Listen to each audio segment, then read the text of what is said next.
Iliane, tu es ingénieure, diplômée de l'école centrale de Lyon et titulaire d'un master de sciences physiques à l'Imperial College de Londres. Tu es l'auteur de l'essai graphique S'adapter fake or not, qui vulgarise la réalité d'une France à plus 4 degrés pour ensuite proposer les modalités d'une réelle planification de l'adaptation climatique comme de l'émergence des institutions de l'entraide.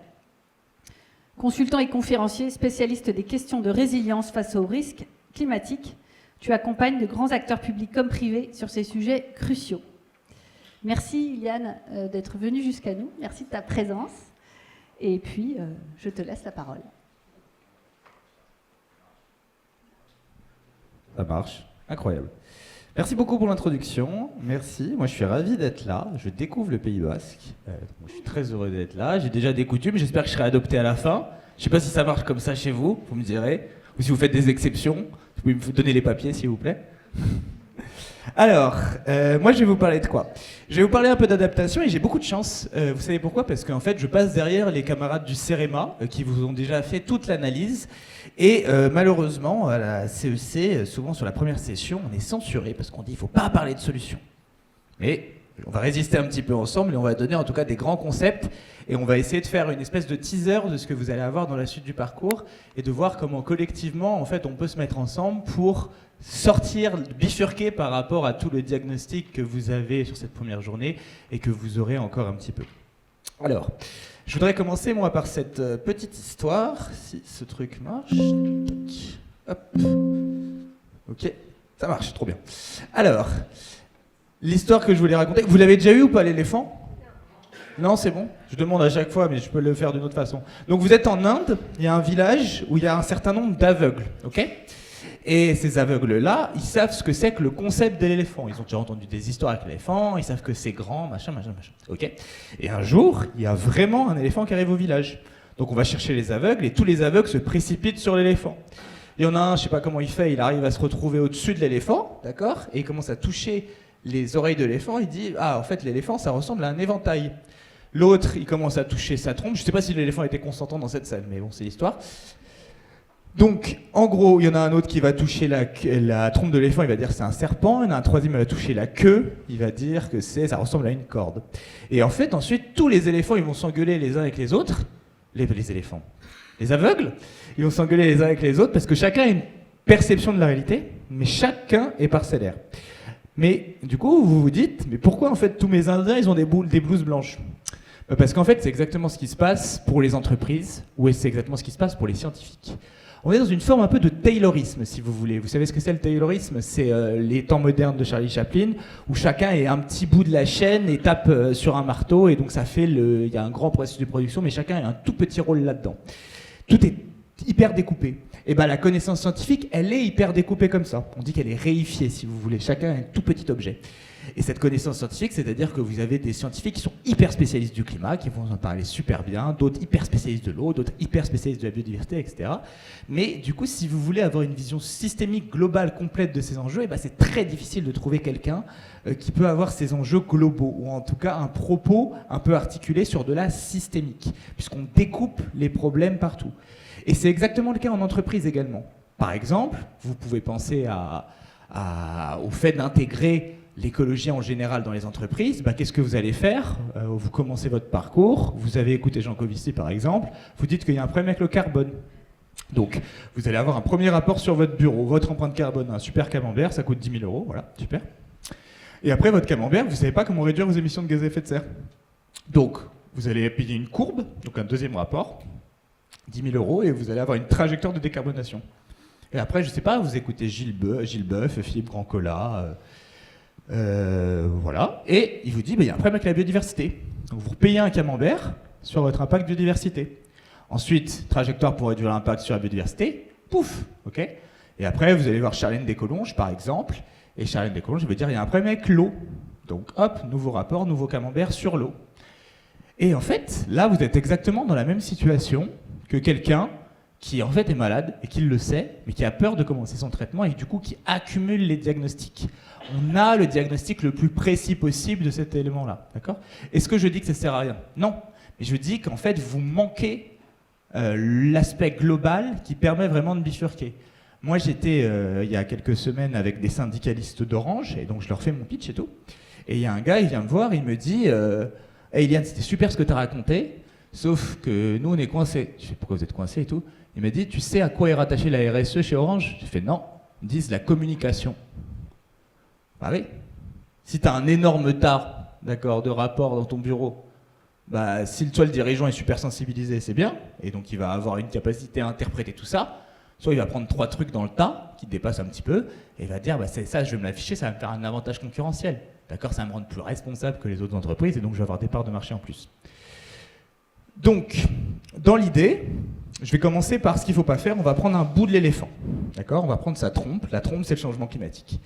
Le changement climatique, ici vous avez 3 générations de Français, ok, et vous avez ce qu'on appelle les bandes climatiques, vous commencez un peu à les connaître, ou vous les avez déjà vus, c'est la différence de température, si vous voulez, entre aujourd'hui et l'ère pré-industrielle, ok, en France. On vous l'a dit avec le CEREMA, la France fait partie de l'Europe, waouh, et l'Europe est le 2e continent qui se réchauffe le plus vite au monde après l'Arctique. Et ce qui est intéressant, c'est que du coup, aujourd'hui, dans le monde, on va dépasser les 1,5, on est à peu près 1,4, et en France, on est déjà à 1,8, 1,9, d'accord? Dans ce graphique, j'ai pris l'année 2022. Et ce que vous voyez, c'est que même au moment où ce pays était un paradis, vous vous souvenez, il y avait COP 21 avec Hollande et Fabius, le marteau vert, c'était trop bien. Bref, si on suit cette trajectoire-là où on tient les 2 degrés, on tient nos objectifs climatiques, normalement, vous pouvez remarquer quelque chose. On reste en jaune, ok? On ne revient pas en arrière. Le climat du passé est perdu à jamais. Le climat de votre enfance ne reviendra jamais. Le changement climatique est arrêtable, mais irréversible. Ça nous pousse à faire 2 choses en même temps. D'abord l'atténuation, on va le voir pourquoi, et ensuite l'adaptation, c'est-à-dire gérer les conséquences concrètes. Parce que pourquoi j'ai mis 2022 sur ma figure? Parce que si vous vous rappelez, en 2022, pas loin de chez vous, voire chez vous, il n'y avait plus d'eau au robinet, d'accord? Il y avait aussi les grands incendies de Gironde, que vous avez pu observer. Il y avait des vagues de chaleur extrêmement importantes. Et ben, le Haut Conseil pour le climat l'écrit, et BFM TV vous le dit pas, je ne sais pas pourquoi. L'été qu'on a eu en 2022 sera la moyenne à 2050, dans 26 ans. Donc le fait de ne plus avoir d'eau au robinet dans l'organisation actuelle, c'est la moyenne une année sur 2, d'accord, dans le sud-ouest. Bon, bien comprendre ça. Deuxième chose qu'il faut comprendre, vous avez donc cette fameuse France 4 degrés. Vous avez déjà vu du coup ça grâce au CEREMA, donc je peux aller un peu plus vite. L'idée c'est quoi? C'est que dans cette histoire, il y a les gentils et les méchants. Les gentils, c'est les fonctionnaires. Les méchants, c'est les politiques. Qu'est-ce qui s'est passé? Pour se dire, il faut s'adapter, il faut qu'on ait un scénario pour les trajectoires. Il ne faut pas qu'une entreprise décide de s'adapter à 2,3 degrés, l'autre à 3,7, etc. Il faut une trajectoire de référence. Donc les fonctionnaires du ministère de la Transition écologique, ils ont commencé à bosser là-dessus, et ils ont dit, si tous les États, ils ont regardé ce que dit l'ONU, d'accord, et l'ONU dit, si tous les États matérialisent les engagements qu'ils ont déjà pris, c'est-à-dire qu'ils font vraiment tous les panneaux solaires qu'il faut, qu'ils décarbonent autant leur électricité, qu'ils décarbonent leur transport, blablabla, ça fait 3 degrés au niveau mondial. Ça veut dire que les engagements des États sont insuffisants, d'accord? Mais s'ils se matérialisent, ça fait a priori 3 degrés. Donc ils se sont dit, 3 degrés au niveau mondial, ça fait plus 4 degrés en France, ok? Et donc il y a cette trajectoire de référence à l'adaptation au changement climatique, et ce PNAC, Plan National d'Adaptation au Changement Climatique. Sauf qu'il y a eu un truc dans le PNAC. Donc les fonctionnaires sortent leur rapport, et puis le rapport va aller dans un trou noir qui s'appelle Bercy. À l'époque, à Bercy, il y a un monsieur, d'accord, qui a écrit des livres, qui s'appelle Bruno Le Maire, et du coup, vu qu'il était occupé, que l'écriture c'est quand même quelque chose d'assez... C'est long d'écrire, je me suis écrit un bouquin, c'est long, c'est fatigant, voilà. Bon, du coup, le PNAC, il est resté 1 an à Bercy, voilà. Et il est ressorti de Bercy, et il n'y avait plus aucune quantification financière. C'est-à-dire que les fonctionnaires ont fait le travail de tout quantifier en termes d'investissement, ce qu'il faudrait pour l'adaptation. Ça a été quick, ok? On m'a dit que Bruno Le Maire, il avait une maison ici. C'est vrai ça? Ouais. Mais après, du coup, j'ai regardé, je me suis dit, est-ce que j'ai le droit? Si Bruno Le Maire, il est basque et que je suis au Pays Basque, est-ce que je peux critiquer un basque au Pays Basque? Et après, j'ai regardé, il vient de Neuilly, donc ça va. Donc, vous vous rappelez, donc sur Bruno Le Maire, effectivement, vous vous rappelez de ça, là. J'ai sauvé l'économie française. Donc, il était occupé à faire des livres à sauver l'économie française. Moi, je vous dis, faites attention, il a plus de mandat. Il a sa maison ici, ça se trouve, il va essayer de sauver l'économie basque. Bon, pour terminer, qu'est-ce qui m'embête avec cette trajectoire 4 degrés? J'avais dit que je ferais des blagues sur Bruno Le Maire. Vivre à plus 4 degrés sans point d'interrogation. D'accord? Les politiques se sont dit, trop bien, c'est un nouveau sujet, trop bien l'adaptation, on parle pas de ça en écologie, c'est hyper différenciant, il faut trouver un slogan. Ils ont dit, donc ils ont tous réfléchi, ils se sont mis dans leur salle, peut-être Bruno Le Maire a participé, je sais pas, et ils ont sorti ça, vivre à plus 4 degrés sans point d'interrogation. Bon, très bien. Et du coup, maintenant, vous verrez que les gens du CEREMA, ils vous ont jamais parlé de vivre à plus de 4 degrés. Que tous les gens de Météo France, ils vont jamais vous le dire comme ça. Pourtant, il y a marqué ça sur tous les rapports de Météo France. Pourquoi c'est impossible de vivre à plus de 4 degrés? Parce qu'en fait, on n'a aucune chance, ou très peu de chance, que le changement climatique s'arrête à plus 3 degrés dans le monde.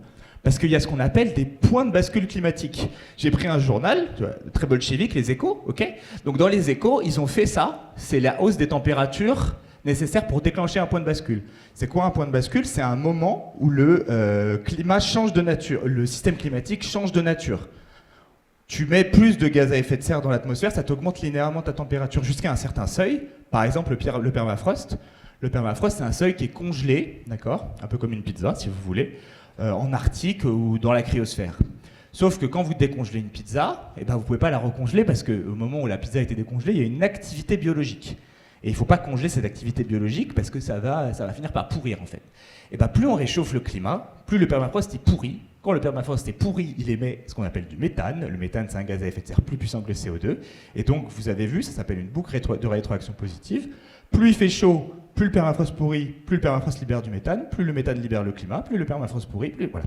Et donc, en fait, il y a un truc qui est très très ennuyeux quand même, c'est que tous ces points de bascule-là, eh ben, il y en a plein d'autres, hein, quand vos forêts meurent à cause du changement climatique, notamment l'Amazonie, bah, il y a du CO2 qui est relargué en plus.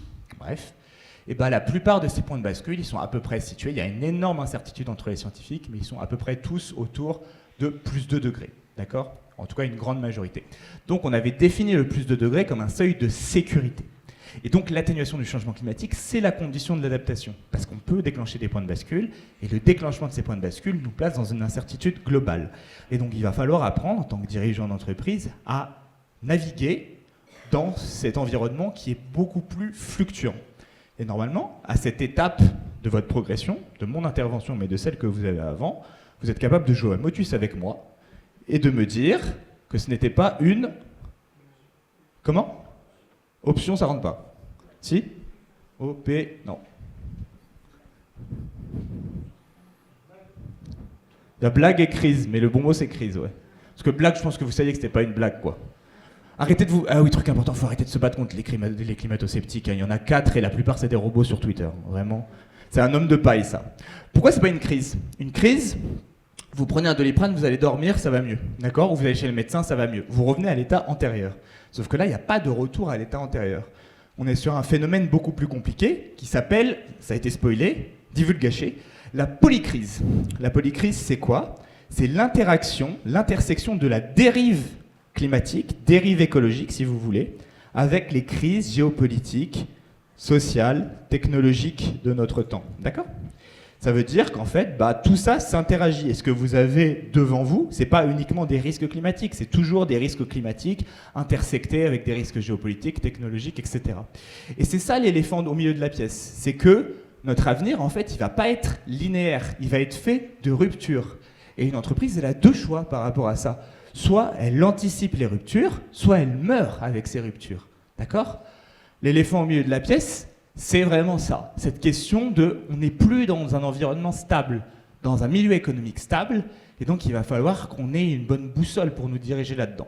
Qu'est-ce qui se passe dans la polycrise? La polycrise, c'est un concept d'Edgar Morin, et dans la polycrise, il y a ce qu'on appelle une synchronisation des vulnérabilités. Qu'est-ce que ça veut dire? C'est les pendules que vous avez sur le skateboard. Qu'est-ce qui se passe? Vous voyez, c'est exactement ce qui se passe quand vous êtes dans le bus. Quand vous êtes dans le bus, et que vous ralentissez, vous êtes projeté en avant. Ok? Quand vous êtes dans votre Formule 1 et que vous accélérez très fort, vous êtes collé au siège. Et les pendules, c'est pareil. À force de changer, d'accélérer, etc., il y a une petite force, ça s'appelle un référentiel non galiléen, qui va synchroniser la vulnérabilité des pendules. C'est-à-dire les périodes des pendules. C'est-à-dire que dans la polycrise, vous êtes dans un monde fluctuant, et donc les vulnérabilités que vous avez construites en faisant de l'hyperoptimisation et tout, et que vous contrôliez, ou que vous pensez contrôler, elles vont se synchroniser. C'est en fait le problème quand on est en entreprise, c'est souvent qu'on raisonne du coup de façon très linéaire. Vous prenez un rapport du GIEC, disons que vous produisez des tomates, ok ? Vous dites les tomates, vous lisez le rapport du GIEC, vous avez bien travaillé, ou le CEREMA, et vous voyez, dans 10 ans, mon rendement de tomates, il va augmenter, il va baisser de 10%. Ou j'ai une activité, je sais pas, le nombre de jours de vagues de chaleur, il va augmenter de 10% à 10 ans. Je dis bon, c'est pénible, mais j'ai le temps, j'ai 10 ans. Donc en fait, vous êtes exactement dans le film qui s'appelle La haine. Vous savez, cette histoire, c'est l'homme qui saute du 10e étage et qui dit « jusqu'ici tout va bien, jusqu'ici tout va bien, jusqu'ici tout va bien ». Ce qui compte, c'est pas la chute, c'est l'atterrissage. Sauf que ce qui va vous arriver, c'est pas ça, c'est ça. Comme disait un ancien président de la République, les emmerdes, ça vole en escadrille. Voilà. C'est exactement ce qui va se passer. Donc il y a une année, tout va bien. Une année, vous avez une sécheresse, vous perdez 10% de votre rendement de tomates. Une autre année, tout va bien. Une année, 10% de rendement de tomates. 3 ans, tout va bien, pas besoin. Et là, vous avez un énorme spike parce que vous avez eu méga sécheresse, inondation l'hiver, et vous avez eu en plus un marché qui vous a été fermé aux États-Unis parce que Macron n'avait pas envie de débloquer le détroit d'Ormuz avec Trump. Voilà, c'est ça la polycrise. C'est vraiment la synchronisation des vulnérabilités, et il faut faire de la prospective pour arriver à ça. Les moyennes ne frappent pas à la porte. Vous pouvez raisonner avec des moyennes, mais c'est un raisonnement qui reste linéaire. Il faut penser les moyennes et les ruptures. Et donc, la grande question, c'est comment on navigue dans cette mer qu'on ne connaît pas. En fait, l'idée, si vous voulez, vous êtes Christophe Colomb, il ne faut pas le faire, mais bon, vous le faites, vous devez aller aux Indes, d'accord ? Vous ne savez pas le chemin maritime que vous allez emprunter, vous ne savez pas ce que vous allez trouver, vous dites, on va trouver des monstres, des choses comme ça, ou vous allez avoir des vagues, ou des maladies, on ne sait pas. Il faut qu'on se donne un certain nombre d'outils pour anticiper quand même une partie de ce qui va nous arriver. Et là, je reviens un petit peu à la notion du CEREMA. Quand on fait de l'analyse de risque, le risque, il est à l'intersection de 4 composantes différentes, d'accord ? Le CEREMA vous l'a fait un petit peu cette analyse de risque, donc vous connaissez quelques composantes déjà, mais on va les rappeler. La première, c'est l'aléa. L'aléa, c'est très simple. Trop chaud, trop d'eau, trop sec. Carte du trop chaud. La France 4 degrés, c'est ça, d'accord ? Vous voyez que la France, si vous voulez, c'est une grande salle de bain où il y a plein de choses qui sont cassées. Première chose qui est cassée dans la salle de bain, le radiateur. Okay, donc le radiateur, il est de l'autre côté de vous, côté Savoie-Alpes, plus 4 degrés en France et plus 7 degrés dans les Alpes. D'accord ? Ce qui veut dire que le ski, c'est terminé. D'accord ? Et que là, vous avez un territoire riche en désindustrialisation climatique. Vous voyez que vous êtes à peu près à 3-4, d'accord ? Et vous dites ça va, mais en fait non. Parce que tout le monde est sur des niveaux énormes. Mais il y en a qui sont encore pires que les autres. Okay, donc ça, c'est la France 4 degrés. Hein. Donc ça, c'est vivre à plus 4 degrés, Bruno Le Maire. Okay. Ensuite, la salle de bain, on a le robinet qui est en haut. Le robinet, il est au nord-nord-est. C'est les précipitations extrêmes que je vous affiche là. Ça veut dire qu'en fait, la salle de bain n'arrive pas à fermer le robinet. Et qu'est-ce qui se passe quand vous avez quand vous avez une augmentation de la température ? Vous augmentez l'évaporation et l'évapotranspiration. Et donc, vous avez plus de vapeur d'eau dans l'atmosphère. Et malheureusement, cette vapeur d'eau, elle ne redescend pas d'un coup. Il n'y a pas des précipitations d'un coup. Cette vapeur d'eau, l'eau retombe d'un coup. Voilà. Elle ne retombe pas progressivement, ça retombe d'un coup. Et donc, ça, c'est la saison automne-hiver du changement climatique, si vous voulez. Saison automne-hiver du changement climatique, paf, tout dans le nord. Et ce qui est intéressant, c'est de regarder la courbe du trop sec. Vous avez une diagonale en France entre le trop d'eau et le trop sec. C'est-à-dire que si vous voulez, vous avez tout le sud-ouest et l'ouest qui s'assèchent, vous le voyez très bien, d'accord ? Vous-même, avec la question de l'eau, on est beaucoup revenu sur ça avec le CEREMA, d'accord ? Et en fait, si vous voulez, si on fait un schéma, c'est pas comme ça que ça marche physiquement, mais si vous voulez l'enregistrer, tout ça, ça s'évapore et tout ça retombe en haut. Même remarque que tout à l'heure, tout est de la même couleur. C'est-à-dire que tout le monde a du trop sec à gérer, tout le monde a trop d'eau à gérer, tout le monde a du trop chaud à gérer. D'accord ? Ces 3 éléments extrêmement importants. Et il y a un autre aléa assez marquant, c'est la question de l'élévation du niveau de la mer. C'est une autre forme de trop d'eau qui touche vraiment 2 territoires en France, surtout. Toute la côte atlantique, donc le Pays Basque en fait partie évidemment. Donc vous avez le graphique ici, ça s'appelle Climate Central. On fait des simulations, je crois que ça c'est c'est fin du siècle, avec un niveau d'élévation du niveau de la mer standard. Donc ça c'est le 80 cm dans le Pays Basque, ok ? Et pourquoi la mer monte ? 2 éléments. Quand vous avez de la température qui augmente, l'eau elle gonfle. Okay ? Quand vous faites vos pattes, l'eau elle prend plus de place, elle peut déborder. l'effet principal de l'élévation du niveau de la mer, c'est ça. C'est une eau plus chaude, donc qui gonfle. Ça, c'est 40% de l'élévation du niveau de la mer. Et ensuite, on a deux autres phénomènes qui sont de l'ordre, en fait, de la question de la fonte d'une partie de la gréosphère dans l'océan. Et ça va nécessiter une forme d'adaptation, une forme de planification pour relocaliser un certain nombre d'activités. Parce que ça, c'est une autre forme du trop d'eau. Il faut bien comprendre, bien appréhender ça. Et ça, c'est un enjeu qui ne peut pas être réglé avec des actions individuelles ou avec les collectivités tout seuls. Ça, c'est un enjeu de sécurité nationale. C'est-à-dire qu'il va falloir qu'on commence à organiser une planification pour bouger certaines infrastructures, etc., et qu'on relocalise une partie de l'activité. L'élévation du niveau de la mer, le chiffre, il est périmé. On est plutôt à 4 mm par an. C'est 4 cartes de crédit. Sauf que vu que l'océan, vous l'avez vu sur le film juste avant, c'est à peu près 70% de la surface planétaire, ça fait des trillions de mètres cubes en fait, 4 cartes de crédit par an d'élévation. Deuxième élément, l'exposition. L'exposition, c'est comment votre territoire va prendre ça. Et là, on rentre dans la partie complotiste de la conférence. Le cycle de l'eau qu'on vous a appris est faux. Pourquoi? Quelqu'un sait ou pas? Non? Qu'est-ce qu'on vous a appris à l'école? On va voir si vous avez bien appris à l'école. Vous avez de l'eau de surface qui s'évapore. Il pleut. Le fait qu'il pleut, ça rentre dans les nappes phréatiques qui pleuvent. Et les nappes phréatiques, elles communiquent avec l'eau de surface et ça fait une circulation comme ça. Il manque la cryosphère, ça marche, pas de problème. C'est dans le cycle de l'eau que vous avez appris à l'école. Et c'est pas ça le problème. Donc vous avez une partie de l'eau qui est stockée dans la montagne. Qu'est-ce qui va pas avec ça? Qu'est-ce qu'on a oublié? Non, l'océan, ça va avec l'eau de surface. L'eau verte. C'est quoi l'eau verte? Deux tiers des précipitations sur un continent, elles sont dues à l'évapotranspiration. C'est-à-dire avec l'eau que vous avez dans les arbres et dans la végétation. C'est ça la plus grande réserve d'eau. Ok? Ça veut dire quoi? Ça veut dire si vous avez un territoire où vous n'avez pas un arbre, pas un végétal, les précipitations elles vont s'arrêter à 500 km des côtes. Donc le changement climatique, il change votre pattern de précipitation. Mais l'aménagement du territoire aussi change le pattern de précipitation. L'eau qui pleut, c'est les arbres. L'arbre, c'est la pluie. D'accord? Ça s'appelle la pompe biotique. Autre chose sur laquelle on vous ment depuis le début, donc deuxième partie de la conférence, de la partie complotiste, pardon, la sécheresse. Sécheresse, ça veut rien dire. Il y a 3 types de sécheresse, on l'a un peu vu avec le CEREMA. Sécheresse météorologique, j'ai moins de précipitations pendant X années, c'est ce que vous avez vu sur la carte du trop sec. Mais il y en a d'autres. Il y a la sécheresse des sols. Sécheresse des sols, c'est à quel point votre sol, en fait, il est capable d'absorber de l'eau.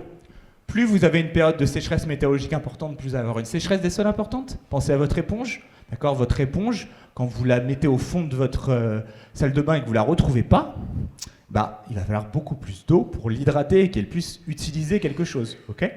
Autre chose importante, un sol qui absorbe bien, c'est un sol avec beaucoup de trous, comme votre éponge. Une éponge avec peu de trous, ça absorbe moins l'eau.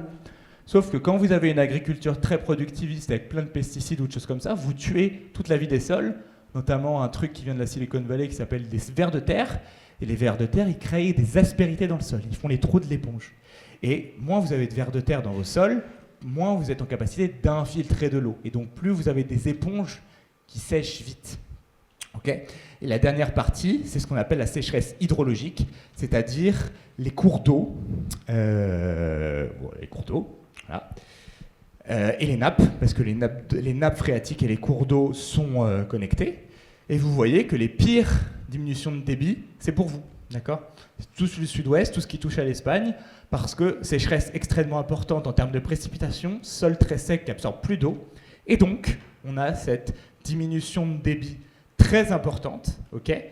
Et on a également des nappes phréatiques qui vont être beaucoup moins rempli. Donc ça, c'est la question du trop sec. La question de l'eau, elle est absolument centrale. Ça va créer ce qu'on appelle des conflits d'usage. Et je donne un petit point en plus. Un sol extrêmement sec, c'est un sol qui est hypersensible aux inondations. Parce que si vous avez un sol sec parce qu'il y a du béton dessus ou parce qu'il est plus capable d'absorber de l'eau, vous versez une bassine d'eau dessus, il n'y a rien qui va partir dans les sols et c'est la topographie qui va vous dire ce qui est inondé. Donc le trop sec et le trop d'eau, ce sont les deux faces d'une même pièce. C'est quasi la même chose, c'est le lien que vous avez au sol. Plus vos sols sont morts, plus vous allez subir le trop sec et le trop d'eau. Donc, le trop sec et le trop d'eau, c'est pas que le changement climatique, comme font les reportages de France Télévisions. Ah, il a beaucoup plu, on met des gens avec ça d'eau, et puis on fait le documentaire où on prend des images en hélicoptère, on dit c'est la faute du changement climatique. Non, non, oui, il y a un bout de changement climatique si tu veux, mais la plupart, c'est qu'en fait, tu as tout imperméabilisé tes sols, et que tes sols, ils sont morts en fait, donc ils sont plus capables de récupérer de l'eau. L'autre caractéristique, c'est la vulnérabilité. La vulnérabilité, c'est comment un territoire va ressentir ces effets-là. Par exemple, l'effet îlot de chaleur urbain. Dans une ville, le fait que ça soit trop bétonné, ça veut dire que vous allez avoir une augmentation de température. Une ville, c'est un radiateur qui chauffe en été, et ça a une dimension sociale extrêmement importante. Les vulnérabilités, c'est par exemple quelque chose qui va toucher beaucoup plus des métiers. Je crois que j'ai la slide juste après. C'est pas celle-là, je la repasserai après. Mais les deux métiers qui sont le plus touchés par les effets du trop chaud, c'est les ouvriers du BTP et les agriculteurs. Je pense qu'on a besoin des deux, d'accord ? Autre chose, ça c'est une violence genrée, d'accord ? Les canicules, ça tue en prévalence plus de femmes âgées, ça augmente le taux de féminicide, et ça augmente le taux de fausse couche. Ok ? Quand tu prends une banlieue aussi, moi je viens de banlieue parisienne, en Seine-Saint-Denis en 2003, il y avait une surmortalité de 160% en Seine-Saint-Denis par rapport au reste du territoire français. Pourquoi ? Parce que vous êtes dans un environnement hyper imperméabilisé, que vous êtes beaucoup trop par maison, que vous avez des bâtiments par appartement, vous avez des appartements qui ne sont pas isolés et vous n'avez pas de possibilité de partir en vacances. Okay ? Ça, c'est aussi dû à une dynamique d'artificialisation des sols. Okay ? Aujourd'hui, on a une artificialisation des sols qui va 4 fois plus vite que le rythme démographique. C'est-à-dire que ce n'est pas une question de on a besoin de plus d'espace parce qu'on a plus de gens. L'artificialisation des sols aussi, elle se concentre dans des territoires qui sont autour des grandes métropoles, mais aussi dans toutes les zones littorales.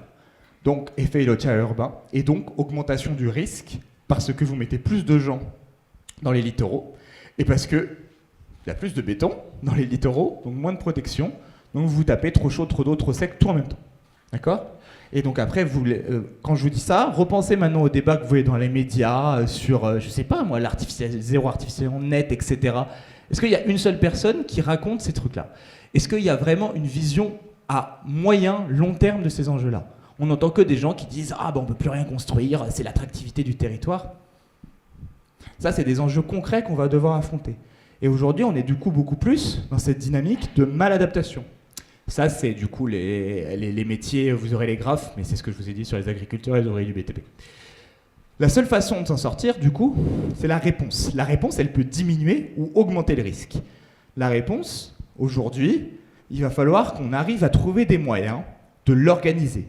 Parce que si on n'a pas de moyens d'organiser l'adaptation concrètement, collectivement, eh ben on va avoir un phénomène d'accaparement dans la pénurie. Je recommence avec Bruno Le Maire. Vous vous souvenez, en 2022, au Poitou-Charentes, il y a eu la vague de sécheresse, comme on a dit. Donc, notamment, il y a une partie de nos agricultrices et de nos agriculteurs qui ont eu notamment les maraîchers, ça a été une catastrophe en termes de rendement agricole. Okay ? Mais il y avait des acteurs, il y a différents types d'agriculteurs, il y a des gros et des petits. Les gros, ils font des céréales. Okay ? Les céréales, ils vont aller à l'exportation. Comme le maïs, ça nécessite énormément d'eau en été. Sauf que lui, il se tape aussi les effets du trop sec. Ok ? Bon. Les agriculteurs, du coup, ils prennent leurs pertes. Les céréaliers, eux, ils ont le téléphone rouge. Ils appellent Bruno Le Maire. Il dit « nous, on est le deuxième poste d'exportation agricole française. » C'est à peu près ça avec les vins et spiritueux et les céréales. Ok ? J'ai eu moins 40% de rendement cette année-là. Il faut faire quelque chose. Pouf ! Un an après, vous avez une méga-bassine qui est construite avec 70% de vos impôts. Une méga-bassine, c'est quoi ? C'est une piscine avec... C'est pas pour récupérer l'eau de pluie, évidemment. C'est une piscine avec une pompe. Et cette pompe, elle a pour objectif d'aller tirer de l'eau dans les nappes phréatiques pour la réserver en surface. Ça veut dire quoi ? Ça veut dire qu'il y a moins d'eau pour tout le monde. Mais du coup, vous avez un acteur qui a la possibilité de prendre une partie de la ressource pour lui, alors que tout le monde en manque. Et lui, il a le numéro. Et ça, c'est très important de comprendre. Si on n'organise pas l'adaptation, il y a des gens qui vont organiser l'adaptation. Sauf qu'on est dans un phénomène de fragilité, d'accord ? Ça s'appelle la maladaptation. C'est-à-dire que le risque diminue temporellement pour lui, mais il augmente pour tout le reste du territoire et tout le reste des acteurs. Okay, et donc, là, ça va être la partie où on va commencer à teaser ce qui va vous arriver dans la suite. Prenons ce graphique. On va revenir à mes pendules. Performance, faire le maximum avec le minimum. En haut, robustesse, assurer la stabilité malgré les fluctuations extérieures. Première partie de la courbe, au début, quand vous faites de la performance, vous pouvez faire de la robustesse. La performance, elle a un coût. Vous devez tout uniformiser. Par exemple, si vous produisez des tomates, vous devez hyper sélectionner le tout petit gène de tomate hyper fort pour vous en sortir, pour qu'il ait le meilleur rendement possible dans des conditions stables. D'accord ? Vous devez échanger le plus de tomates possible et vous devez faire une organisation militaire. Ça, c'est l'organisation la plus bête possible. Parce que si vous calculez le nombre de liens par personne dans cette organisation-là, vous la minimisez. Mais c'est très efficace pour tenir un objectif. Et dans un environnement qui est abondant, d'accord, qui est stable. C'est-à-dire, vous contrôlez le climat, dans le sens où vous savez c'est quoi les événements pires qui peuvent vous tomber dessus, et ils vous sont déjà tombés dessus, donc vous avez dimensionné toutes vos infrastructures autour. Dans un environnement où vous avez tout le pétrole que vous voulez, ça c'est encore le cas évidemment, hein, il n'y a pas du tout un prix du pétrole à 2,50 €, et vous avez accès à tous les métaux que vous voulez. D'accord ? Dans ce cadre-là, quand vous contrôlez toutes vos vulnérabilités, faire de la performance, ça peut vous permettre de faire de la robustesse. Au début de votre business, au début, si vous faites beaucoup d'argent, vous pouvez investir dans une autre sphère économique. Vous pouvez diversifier vos investissements. Pensez à votre portefeuille bancaire aussi. Sauf que, dès qu'on commence à rentrer à force qu'on a suroptimisé, on a plein de fragilités. Et ces fragilités, ça devient des ruptures dans un monde fluctuant. Ok ? C'est très important de comprendre ça. Et donc, aujourd'hui, on est dans une forme de société fragile. C'est quoi la fragilité ? C'est ce que je vous ai expliqué avec les mégabassines, mais je peux l'expliquer d'une autre façon. Vous vous souvenez, hein, le Covid-19. Le Covid-19, il n'y avait pas de problème de papier toilette. Mais il y a plein de gens, pas vous, qui au lieu d'acheter un rouleau, en ont acheté 4, 5, 6. Pas vous, encore une fois, mais à cause d'eux, il y a eu la pénurie. D'accord ? C'est-à-dire qu'en fait, aujourd'hui, on rentre dans la polycrise avec des réflexes de la compétition et des réflexes qui augmentent le problème, qui tribalisent en fait la société autour de petits éléments. On se divise pour accaparer le petit bout de ressources qui reste. Pensez à la géopolitique mondiale, pensez aux 2 interventions militaires de Trump, regardez où est le pétrole, et ça s'éclaire aussi tout à fait cette perspective-là, de cette façon-là. Et donc, moi, ce que je suis venu vous dire, c'est qu'il va falloir choisir entre la pilule bleue et la pilule rouge. Moi, j'ai pas vu Matrix, je suis désolé, je sais pas c'est quoi la bonne pilule dans Matrix, mais pour moi, ça m'arrange que ce soit la bleue la meilleure, ok ? Donc, vous pouvez suivre les technozinzins de la Silicon Valley, faire de l'hyper-performance, faire des data centers partout en France pour essayer de concurrencer toute l'économie américaine sur les LIA ultra subventionnés par de l'impression monétaire. Ou vous pouvez décider de vous dire, aujourd'hui je fais un peu de sous, et je peux utiliser un bout de ces sous-là pour préparer l'avenir, d'accord ? Je peux essayer de me dire, je vais avoir des chantiers concrets à la polycrise, comment je peux y répondre dans mon territoire ? Ça, c'est la question de l'océan bleu et l'océan rouge. Dans l'océan rouge, vous vous battez dans un marché existant, d'accord ? Vous êtes dans la concurrence, vous devez battre vos concurrents dans cet océan rouge. Donc il y a plein de requins. Faire de l'analyse de risque climatique, ça vous permet un peu de renforcer la coque, d'accord ? En gros, c'est l'idée, vous êtes dans l'océan rouge, vous y étiez avant. Maintenant, avec le changement climatique, vous avez des vagues encore plus importantes dans votre océan rouge et vous avez des nouveaux requins boostés. Je sais pas, pensez à Pokémon ou je sais pas. Ils sont digivolvés, j'ai toujours préparé les Digimon. Bon, passons. Donc vous pouvez vous dire, on va anticiper, les requins sont plus gros, etc. Mais si vous passez votre vie à naviguer dans l'océan rouge, vous pouvez avoir renforcé votre coque autant que vous voulez, il y a un moment où vous allez couler. Et donc, regardez maintenant les consultants IA, les 28 posts LinkedIn où il faut implémenter Claude Cowork pour avoir un guide fait par IA, enfin bon, bref.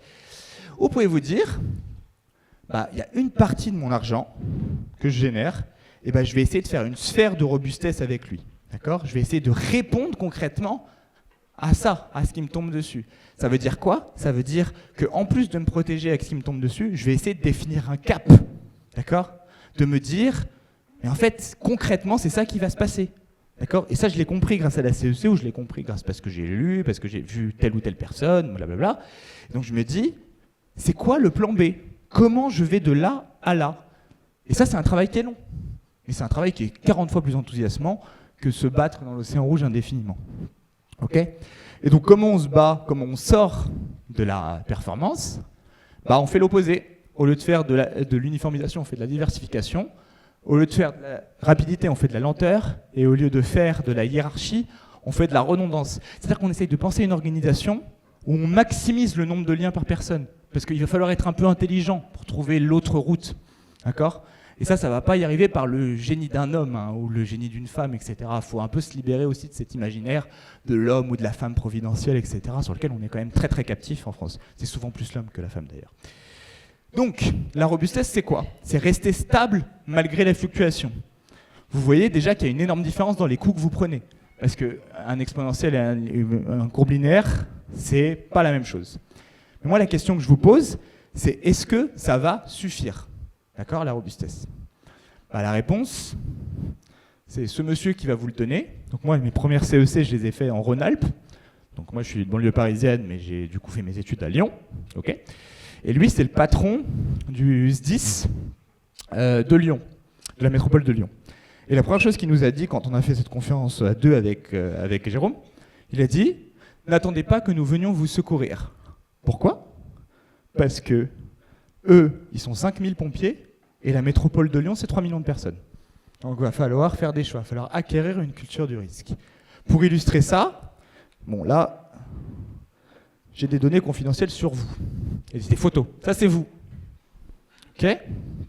Ça c'est vos tailles, distribution de taille, c'est la CEC qui nous a fourni. Je ne sais pas où vous les avez renseignés, mais ils ont trouvé ça.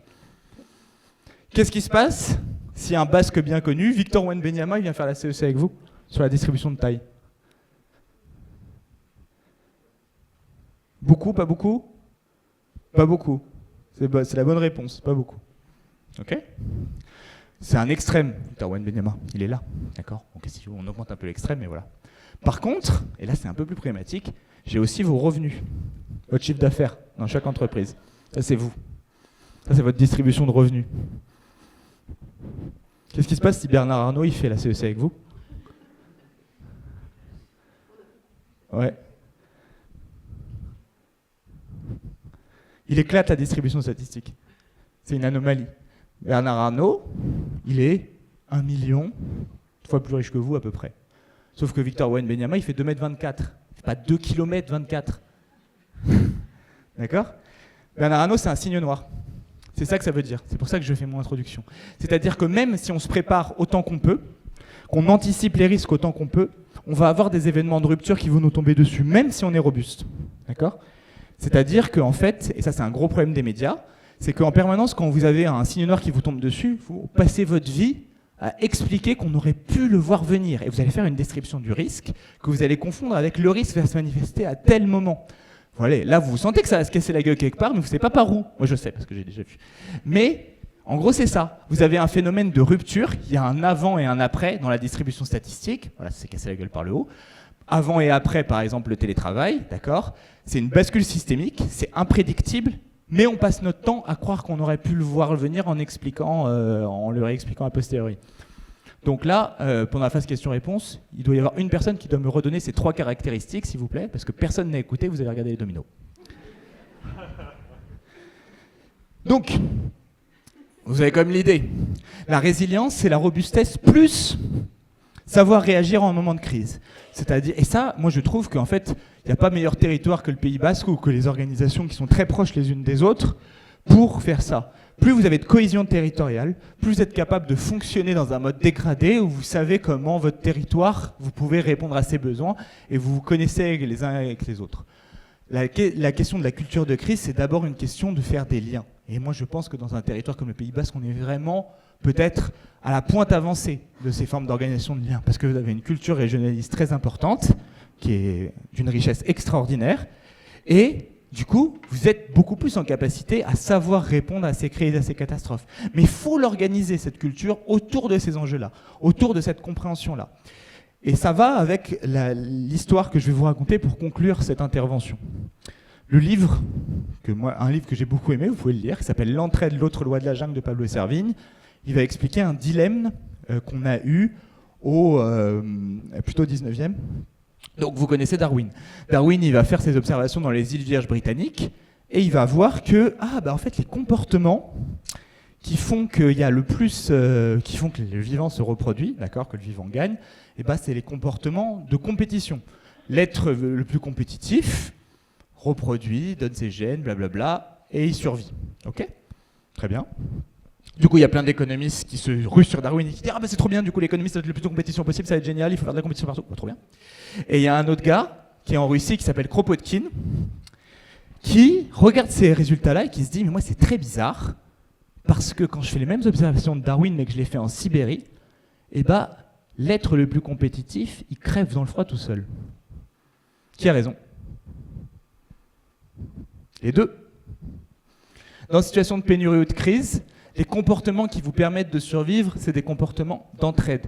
Si vous n'avez pas d'institution de l'entraide forte, votre groupe il va se tribaliser. Il y a moins de ressources, chacun va prendre un bout de la ressource pour lui. Okay ? Et s'il prend un bout de la ressource pour lui, eh ben, il accroît le niveau de la pénurie, il accroît le niveau de la crise. Ne pensez à aucun moment, et peut-être que vous le penserez pendant le parcours ou après, que la pénurie est quelque chose de naturel. La pénurie est toujours le résultat d'une organisation sociale particulière. D'accord ? C'est très important de comprendre ça. Et donc, s'il y a une pénurie dans une forme d'organisation sociale, il faut trouver une autre forme d'organisation sociale où on répartit différemment l'accès aux biens qui est pénurique. Et donc, cette autre répartition, elle recrée l'abondance. Sauf que cette abondance-là, progressivement, elle dissout les réflexes de l'entraide et elle peut régénérer les conditions de la crise parce que justement, on a surextrait dans le milieu, etc., etc. Et la question que je vous pose là, c'est, du coup, on peut penser à la France comme une bataille, si vous voulez, entre des institutions de l'entraide et des institutions de la compétition. Je ne vous demande pas de me citer d'institutions de la compétition, vous en avez 160 dans la tête. Par contre, des institutions de l'entraide, vous allez me penser à des trucs tout petits en général. Association. C'est vrai, mais c'est petit. La sécurité sociale. On a une institution en France qui est une institution qui prend un tiers du PIB de ce pays, qui est une institution de l'entraide. Et comment naît la sécurité sociale ? Elle naît en 1945 après un effondrement. Après l'effondrement de la Seconde Guerre mondiale, on n'a pas gâché la catastrophe. On a cet homme-là, Ambroise Croizat, qui est savoyard, d'accord ? Et Ambroise Croizat, il va généraliser un modèle qui existait déjà dans l'économie. Lui, il était syndicaliste dans la CGT en Savoie, je crois qu'il était métallurgiste. Et dans son syndicat, ils organisaient des cotisations, c'est-à-dire chacun mettait un peu de son salaire dans une caisse, et cette caisse, elle permettait de pallier au moment où on avait du coup des temps d'inactivité, donc des temps de retraite, des temps de maladie, etc. Okay ? Et en 1945, il va généraliser ce modèle-là. Et ce qui est extraordinaire, c'est qu'en 1945, la sécurité sociale française, elle est un service public non étatique. Elle n'est pas gérée par l'État, elle n'est pas gérée par De Gaulle en 1945, elle est gérée sous la forme d'une auto-organisation des travailleuses et des travailleurs. Elle est générée par des élections. Vous avez des élections des représentants de la sécurité sociale, et en 1945, ça donne 3/4 de représentants des salariés, 1/4 de représentants des classes dirigeantes. Et donc, si je fais une digression, ça voudrait dire que vous auriez un comité élu représentant des classes sociales françaises qui déciderait de l'âge de la retraite, du niveau de cotisation, avec un mantra, chacun reçoit selon ses besoins et contribue selon ses moyens. On a une sphère économique qui marche énorme, qui marche sur un principe complètement opposé de la compétition, qui se dit on doit assurer des besoins, et pour assurer ces besoins, on doit s'organiser en fonction. Et donc, vous pouvez voir notamment ça, c'est la mort d'Ambroise Croizat en 1951. Il a des funérailles à Paris de l'ordre de celles qu'avait reçues Victor Hugo. D'accord ? C'est une mémoire qui a été beaucoup oubliée. Et donc, la grande question, c'est comment organiser ces déjà-là ? Quels sont les déjà-là de l'entraide qu'on peut généraliser ? Et c'est notre force à toutes et tous, dans ces parcours-là, d'être un de ces déjà-là. Un des débuts de coopération qu'il va falloir enrichir pour arrêter de gâcher les catastrophes. Chaque catastrophe est une opportunité de bifurcation vers autre chose. Et donc, si je termine mon schéma, on a la résilience, et le dernier élément, c'est ce qu'on appelle l'antifragilité. L'antifragilité, c'est faire de la muscu, si vous voulez. C'est-à-dire, c'est utiliser les catastrophes pour bifurquer et pour faire changer de modèle. C'est ça qui est extrêmement important. C'est arrêter de gâcher les catastrophes. On répare son toit quand il fait beau, ouais, mais quand il pleut, on en profite pour dire « Regarde, c'est inondé partout, je t'avais dit qu'il fallait faire comme ça. J'ai fait le plan. » D'accord ? Pourquoi tu ne m'as pas écouté ? Quand vous avez le Shift Project qui fait par exemple le plan de transformation de l'économie française, Pour la dernière présidentielle, ça n'a pas été suivi. Sauf qu'à chaque fois que vous allez avoir une crise, il y a des gens qui vont se dire « Ah mais en fait, ils n'étaient pas trop bêtes ce qu'ils avaient regardé, ils vont regarder les rapports. » Il faut qu'on se sorte de cette infantilisation et qu'on construise par la base tout ce qui nous permettra de survivre au monde qui vient. Et du coup, je termine mon intervention en disant que le futur sera collectif ou ne sera pas. Et je vous remercie pour votre attention.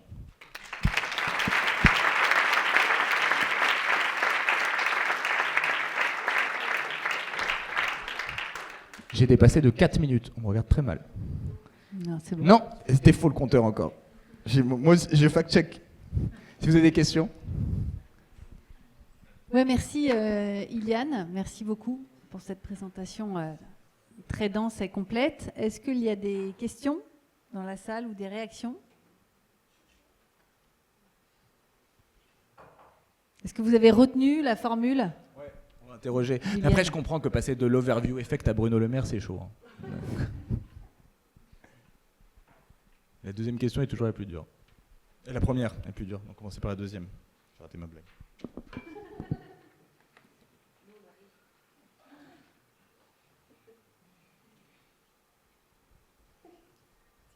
Pas de réaction à ce stade.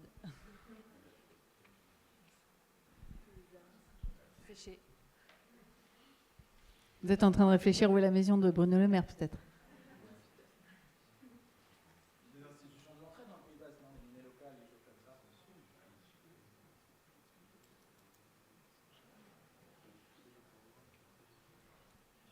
Écoute. Ouais, si vous voulez pas réagir, toi tu veux compléter avec quelque chose peut-être que tu n'aurais pas abordé? On va passer à la suite. On peut ouvrir sur une des formes d'institution de l'entraide qui est assez nouvelle et qui pourrait être réfléchie et qui est déjà en partie réfléchie, je pense, aux Pays-Bas, c'est des formes de sécurité sociale de l'alimentation. C'est quoi une sécurité sociale de l'alimentation? Dans la version nationale, on aurait chacune 100 à 150 euros sur une carte vitale de la sécurité sociale de l'alimentation. On pourrait les dépenser que chez des producteurs et des productrices alimentaires conventionnés. Comment on choisirait le conventionnement? On dirait démocratiquement dans le Pays Basque, c'est des producteurs qui produisent comme ça, qui auraient accès à cette sécurité sociale de l'alimentation et pas autrement. Donc ça serait la démocratie qui déciderait quels sont les producteurs qui seraient protégés par cette forme de démocratie alimentaire. Et aujourd'hui, il y a plein de déjà-là de sécurité sociale de l'alimentation qui existent. Quand vous avez une monnaie marquée, ça peut marcher pour l'alimentation, ça marche aussi sur l'artisanat. C'est des formes de protection de marché qui permettent de solvabiliser autour d'un besoin et de sortir ces producteurs de la marginalité. D'accord ? Quand ils sont dans le culte de la performance, ils sont obligés d'être en concurrence avec la terre entière. Et effectivement, ils ne vont pas très bien produire, mais ce n'est pas de leur faute, pas parce qu'ils sont méchants. C'est parce qu'ils ont un producteur là-bas qui est moins vertueux qu'eux et qui ont du coup des coûts de production beaucoup moins importants. Moi, je suis persuadé que tout ce qui est des déjà-là de sécurité sociale, c'est des choses à reconstruire. On peut penser, du coup, fondamentalement, à utiliser par exemple, de façon très simple, l'outil de la cantine scolaire. La cantine scolaire, c'est une forme de sécurité sociale de l'alimentation. Quand vous décidez que dans votre cantine scolaire, vous avez que des produits basques, par exemple, et des produits basques qui font de l'hydrogénérative, qui permettent de régénérer les sols, vous êtes protégé. D'accord ? Vous avez créé une sphère de la robustesse. Et à chaque fois que vous avez ces sphères de la robustesse qui naissent, chaque fois vous avez des capacités de généraliser ces choses-là après les catastrophes. Voilà. Merci pour ce complément. Merci. Écoute, merci beaucoup Iliane pour ton intervention.